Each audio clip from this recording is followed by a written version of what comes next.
Halo guys, selamat datang lagi di Fake Architect. Kali ini kita akan membahas seputar listrik. Kenapa? Karena memang akhir-akhir ini banyak sekali barang-barang baru. Mau itu dari home appliance, rata-rata itu menggunakan listrik. Dan wattnya itu juga nggak kecil loh ya. Startnya itu bisa di 300 sampai 1800, 1600. Bahkan ada yang tembus sampai 2000 watt. Apa sih efeknya untuk rumah kalian? Kita akan bahas di video kita kali ini.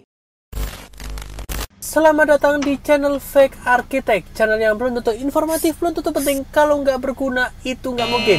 Dan kami akan membahas seputar arsitek, dari material bangunan hingga cara pemasangannya, serta desain-desain bangunan yang lagi hits dan kekinian. Nggak usah lama-lama, yuk kita nonton videonya. Let's go!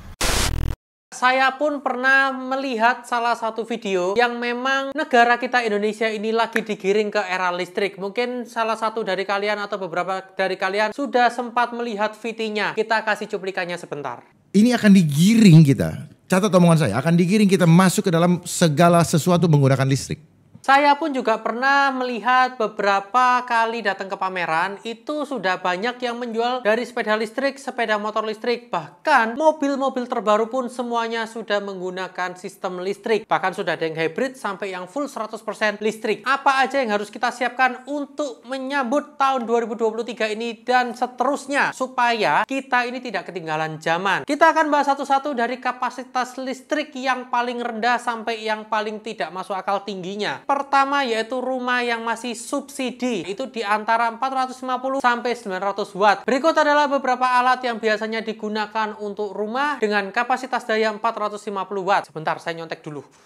Biasanya itu ada TV, ada rice cooker, ada setrika, dan juga ada handphone. Nah, beberapa juga bisa menambahkan kulkas. Tapi kulkasnya bukan kulkas yang besar. Itu untuk daya 450 watt. Kalau untuk di 900 watt, itu kalian bisa menambahkan kulkas yang lebih besar, wifi, mesin cuci, hingga laptop dan juga pompa air. Beberapa di 450 sampai 900 watt ini, penggunaannya masih sistemnya gantian. Jadi kalau misalnya kata, oh ya ini lagi mau nyalain setrika, yang setrikanya ini wattnya cukup besar. Itu biasanya beberapa alatnya itu dimatikan biar tidak terjadi jeglek atau jepret. Sekarang kita naik nih ke 1300 watt. Itu kalian bisa menambahkan PC. Jadi kalau kalian ini bekerja menggunakan laptop, menggunakan PC, itu sudah bisa digunakan. Bisa juga menggunakan air fryer. Air fryer ini rata-rata di 650 sampai 1000 watt. Kalian bisa memilih yang 650. Bisa juga menggunakan AC, sudah bisa, tapi pakai yang setengah PK atau yang low watt. Dan yang terakhir pompa air juga bisa. Tadi pompa udah disebutin ya. Sekarang bagaimana dengan 2200 watt? Nah, ini adalah sudah standar yang bisa dibilang kaum milenial cukup lah untuk 2200 itu. Rumah nggak usah terlalu besar, minimal ya 2 kamar, 1 ruang tamu, udah cukup, 1 dapur, kamar mandinya 1 udah cukup. 2200 ini adalah tahap yang paling minimal yang udah bisa mulai mengikuti tren-tren kelistrikan zaman sekarang ini. Apa aja? AC. AC ini nggak cuma 1, kalian bisa pakai 2 sampai 3. Lalu ada kulkas yang lebih gede lagi. Lalu kalian bisa menggunakan racun-racun Shopee seperti bisa kata vacuum cleaner atau air fryer,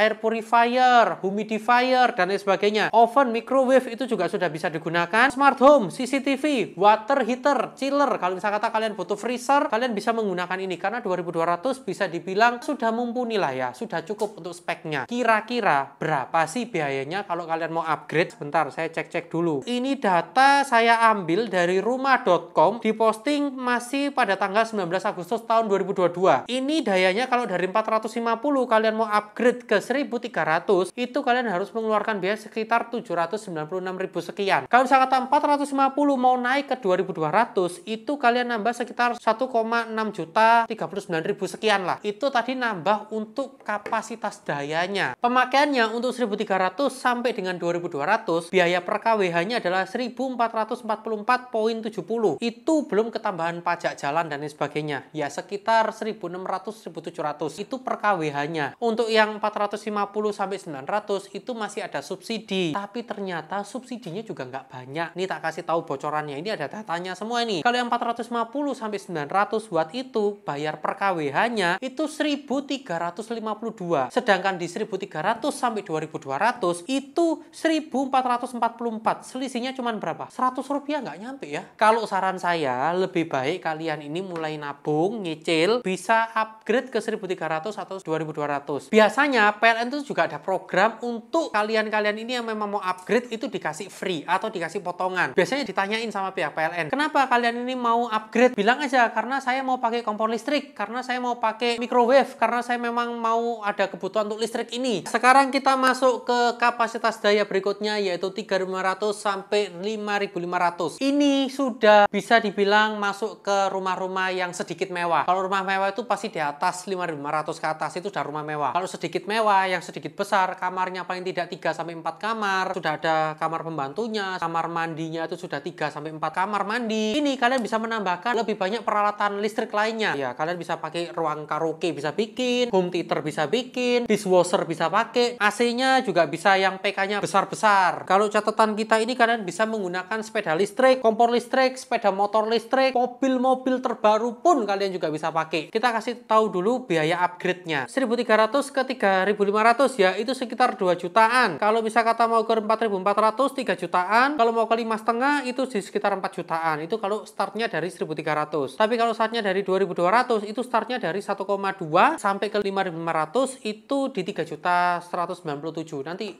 rinciannya kita kasih aja semua.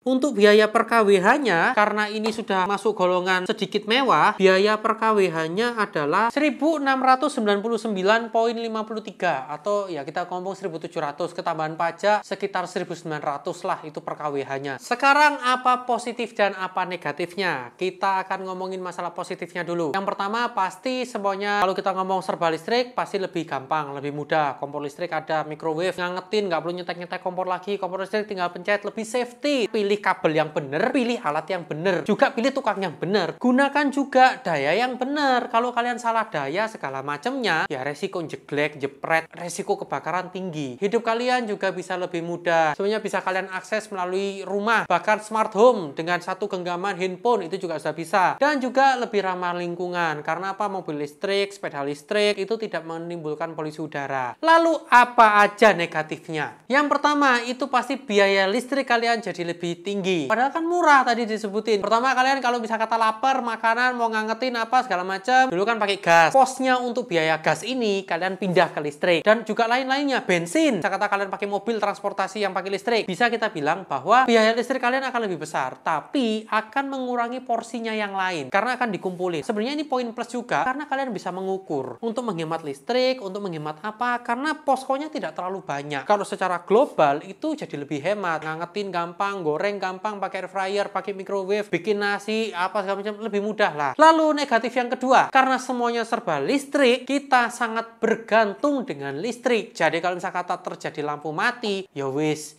kita nggak bisa ngapa-ngapain. Memang penting yang namanya genset dan juga solar panel. Jika terjadi pemadaman atau memang jadwalnya pemadaman, kalian tetap masih bisa merasakan hidup yang lebih baik. Dan yang ketiga, masih ada beberapa daerah-daerah di Indonesia ini yang instalasi tiang listriknya tuh belum masuk ke pelosok-pelosok. Meskipun kita mempromosikan PLN, kita juga akan mengkritik PLN bahwa endang segera diberesin masalah listrik-listrik itu. Biar semuanya itu negara Indonesia itu juga bisa berkembang. Sekarang bagaimana dengan solusinya untuk menghemat biaya listrik? Kalian bisa menggunakan solar panel karena solar panel ini menggunakan energi matahari yang dikonversikan menjadi daya listrik untuk rumah kalian. Terus ada lagi nih, kalau kalian tahu perkembangan dari transportasi, mobil-mobil sekarang ini yang menggunakan 100% listrik itu juga bisa pengganti genset, bisa dibilang begitu. Kalau terjadi pemadaman ya colok no aja, langsung encep no langsung di mobil. Kalau genset sendiri itu kan menggunakan bensin. Nah, ini sebagai backup. Itu tadi yang bisa kita sampaikan untuk persiapan kita. Bahkan pemerintah kita ini juga mendukung negara kita ini beralih bergeser ke dunia serba listrik. Itu didukung dari mana? Dari subsidi yang diberikan. Ini data kita ambil dari CNN Indonesia per tanggal 28 Desember tahun 2022. Di sini disampaikan bahwa untuk besaran subsidi mobil listrik itu senilai 80 juta, mobil yang hybrid itu di 40 juta, dan sepeda motor listrik itu subsidinya 8 juta. Gila. Jadi memang kita akan mulai digiring ke sana. Ini benar apa tidak? Kalian pro kontra, setuju atau tidak setuju? Kalian bisa langsung tulis saja di kolom komentar. Kita berdiskusi dengan sehat. Dari VK Architect, kita menyarankan bahwa kalau kalian memang mau upgrade ke kapasitas daya yang lebih tinggi, itu tadi beberapa datanya. Kalian bisa mulai nabung untuk mempermudah hidup kalian. Terima kasih buat kalian semua yang sudah nonton dari awal sampai akhir dan tidak di skip-skip. Dengan saya Christian dan di belakang kamera ada Satria. Like jika suka, dislike kalau nggak suka. Bye-bye! Seperti biasa, nggak usah nge-like, nggak usah nge-share, nggak usah subscribe channel ini kalau memang video kita ini nggak penting dan nggak berguna sama sekali buat kalian semua. Bye-bye!